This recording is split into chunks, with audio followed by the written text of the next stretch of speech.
Tonight at 9, Ian moves up the East Coast. The deadly storm now taking aim at South Carolina, putting popular tourist destinations underwater and in the dark. We have a reporter on the ground there tracking the destruction. And 7 D.C. police officers accused of misconduct, letting people go free even after they're caught with illegal guns. How a citizen's complaint actually sparked this investigation. Plus, after several deadly crashes, drivers in Maryland will have to follow new rules of the road. What you need to know before getting on the highway this weekend. It's Friday evening, and thank you so much for joining us for DC News Now at 9. I'm Tasmin Mahfouz. Hi, everybody. I'm Chris Flanagan. Catastrophic damage and a rising death toll as Hurricane Ian slammed South Carolina. At least 21 people have now died since that storm made landfall in the U.S. Drone video capturing the scale of massive flooding. This is Daytona Beach, Florida. You can still see water on the ground days later. A popular fishing pier nearly collapsed there. One shopping center almost destroyed as a hurricane barreled through. The citywide curfew was lifted this morning there, but police are still pleading with people, stay off the roads. And Ian made its second landfall in the U.S. today, the storm pounding coastal South Carolina. This video out of Charleston. You can see streets just flooded there. At one point, winds reached 85 miles per hour. And more flooded streets in Georgetown, South Carolina. The powerful storm is estimated to be one of the costliest hurricanes ever to hit the United States. It also ended up being the deadliest. Ian's remnants could bring nasty and possibly dangerous weather to our area this weekend. And we are tracking it all for you tonight. Our Max Marcilla is standing by in Old Town Alexandria as businesses prepare for potential flooding. But our team coverage starts with that DMV First Warn forecast. Yeah, meteorologist Scott Sumner is filling in for Janessa Webb tonight. And Scott, it's probably best to make indoor plans tomorrow. Yeah, I would say so. Definitely, Chris. I think indoor plans for the entire weekend, not just tomorrow. All right, we have a downgraded storm here. Ian continues as of 8 o'clock tonight to drop its winds. At 5, it was at 70. Now at 8, it's at 60. So we'll continue to see further weakening with this system. However, the track is still on target to go just west of Raleigh and into the southwestern portions of Virginia as we go from now until tomorrow afternoon. So again, 60-mile-an-hour winds, north at 15 miles an hour, so that hasn't changed too much. And, well, as far as the closest proximity to Washington, D.C., Baltimore area, our viewing area in general, it's about 200 miles or so to the south and west of our area. So, with that being said, let's take a look now at what we have with our radar scope. And you can see now the center moving through Fayetteville and to the west of Raleigh. Still seeing some rain in the Raleigh area, but maybe not quite as heavy. And of course, it was very, very windy today. Some wind reports here. Chesapeake Light Tower, 87 miles an hour. That's at Chesapeake Beach. And then Cape Henry, Virginia, 69-mile-an-hour winds.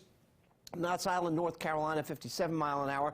And the airport there at Norfolk in Virginia International, 48-mile-an-hour wind speeds. Now, all of this, of course, the rain and the wind is moving north tonight, and we'll see an increase and an uptick in rain amounts. As you see right now, the heaviest rain in the southern portion of our viewing area in towards Stafford, Spotsylvania counties, but that will move north in towards D.C. overnight tonight and elsewhere across the region.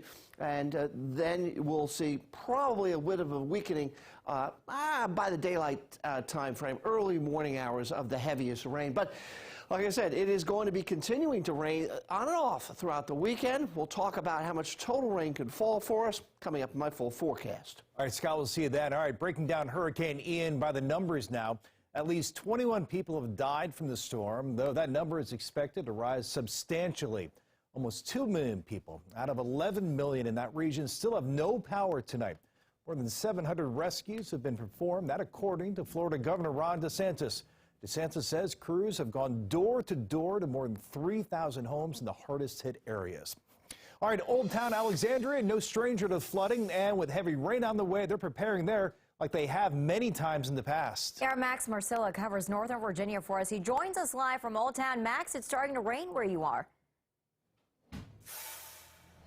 Yeah, that's right, just a little bit. As Scott said, some on and off rain we could see throughout the day, throughout the weekend. That's really what it's been like in Old Town, where we've been for the last couple of hours. You might be able to see a couple of raindrops maybe a light drizzle, maybe a little more than that, but again, it's kind of been on and off. Some puddles are starting to form in the street. No severe flooding, at least not yet, but business owners, they have been through this before. They are preparing for the worst just in case the rain picks up overnight. And before the sun went down, that was when they put up those barriers, hoping to save their businesses. As people walk throughout Old Town enjoying what they can of their Friday night before heavy rain hits, a familiar sight. Sandbags lining businesses, restaurants as they prepare for yet another potential flooding instance. I don't know if I want to say it's a regular thing, but we've gotten kind of used to it down here. It's kind of a normal thing for Old Town. Steve Brown has worked at the Ben & Jerry's on Union Street, that's next to King, for 12 years. He says these steps help keep his business somewhat dry, but even still, he's seen water inside his shop. And just to be safe, we'll move like the furniture in the front of the store, we'll move it, back some just to be on the safe side. For some people, it's still ice cream weather, so Brown plans to keep the shop open. Sarai Bowers and her friends visiting from San Diego might stay indoors. And you want the fall and you want the rain, but then when you're in it, you're like, I want to go inside. Just a couple of months ago, water lined these streets. Mia's Italian Kitchen managing partner Kevin Songster says the business is planning to stay open unless there's a repeat of this scene, but he is still cautious. After all, he says, that's Alexandria. It's something you have to deal with when you live and work down here in Old Town. Now, one other thing that we heard from business owners and people who frequent this area, it's not just the high tide and the rain they're concerned about. You can see some cars going behind me. We're here on the corner of King and Union. They say sometimes it's the cars driving on Union, kind of whooshing the water to either side, it potentially impacting some of the businesses here on King Street. One of the many reasons why they have those sandbags up. Reporting live from Old Town, Max Marcilla, DC News Now. Max, thank you. Virginia National Guard soldiers and airmen and women are mobilized across the Commonwealth right now, ready to respond to any weather emergencies. They're staged in Richmond, Roanoke, Abingdon, and Virginia Beach. Those areas are expected to be the hardest hit. And the Virginia Department of Transportation also on standby to address any downed traffic signals, trees, or debris in the roads. VDOT is urging drivers to take extreme caution on the roadways and also on bridges. Now, rule number 1. Turn around, don't drown. Most flood-related deaths happen by driving or walking into floodwaters. According to VDOT, 12 inches of floodwater can move most cars. Even 6 inches is enough to knock an adult off their feet. Yeah, and in Maryland, Governor Larry Hogan says the state is prepared to handle any severe weather coming their way. State police will be stationed all over to keep a watch on flood-prone areas. Drainage ditches have been inspected and cleared of debris. Also, emergency shelters will be open just in case of evacuations. And we're getting a first-hand account tonight on just how devastating Ian's aftermath is. Manny Martinez joins us now in Georgetown, South Carolina. Manny.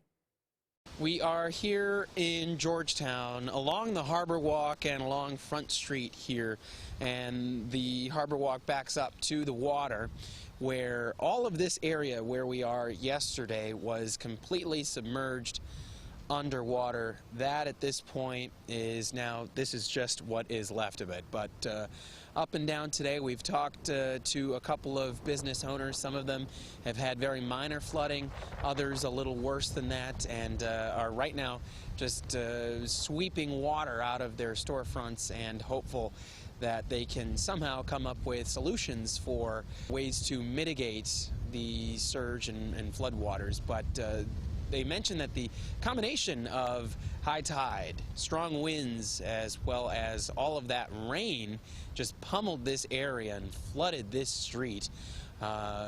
Water actually lined up most of the near side half of the street, and you can kind of see the debris trail that it's left behind, including some fixtures of some plant fixtures in the streets. Those look like a whole bunch of branches down there too, as well as all of this area here. This was actually underneath about waist deep of water. So the next steps here in this area are to clean up and then assess and evaluate and see how they move forward here in Georgetown. Reporting for News 13, I'm Manny Martinez. And tonight, 7 Metropolitan Police officers are now on administrative duty after an internal investigation into misconduct. Yeah, D.C. police say it happened over the span of several months. Our Mara Carbone live tonight at police headquarters. Mariel, it all has to do with the seizures of illegal guns. Yeah, that's right. The chief tells us that these officers, they had confiscated guns that were illegal and then did not arrest the suspects, and that also their police reports on these incidents did not align with what actually happened, as showed on body camera footage. And we are not just talking about young new officers. 2 of them were actually sergeants.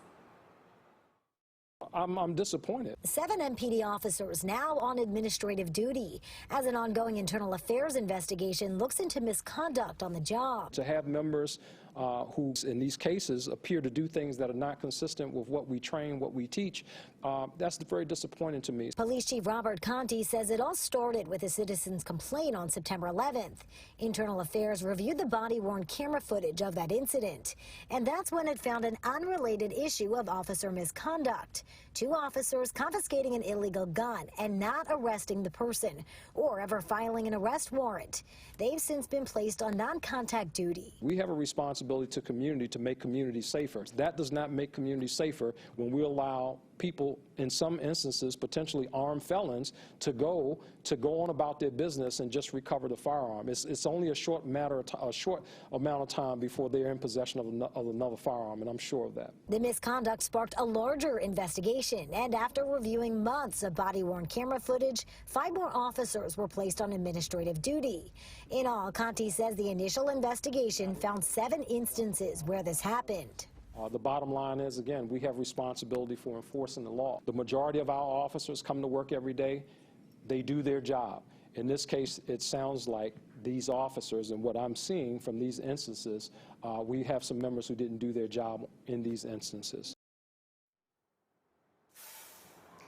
And all of these officers were working in the 7th district. I asked the chief, does that mean there was a cultural problem in that district? He says he doesn't think so. He hopes not, but that this ongoing investigation will tell if that's the case. Reporting live in the district tonight, I'm Mariel Carbone, DC News Now. Mariel, thank you. New details tonight. 6 metro stations south of Reagan National Airport will remain closed for 2 weeks longer than expected. Work on the yellow and blue lines is supposed to wrap up next month. It's now expected to take until November 5th. And for the second time, the opening of the new Potomac Yard Metro Station in Alexandria has been delayed. It's now expected to open sometime next year. Metro says the station's contractors failed to meet a deadline. And just a reminder for you tonight, Maryland's expanded move-over law goes into effect this weekend. Yeah, so starting tomorrow, drivers will have to change lanes or slow down when passing a car flashing its hazards on the shoulder of a highway. Up until now, the law only applied to emergency vehicles. And 2 football teams involved in a brawl are back on the field in Montgomery County tonight. We are live with how parents, students, and staff are handling the new restrictions. And a special resource center in Prince George's County is changing the lives of people with disabilities. The major milestone they're celebrating.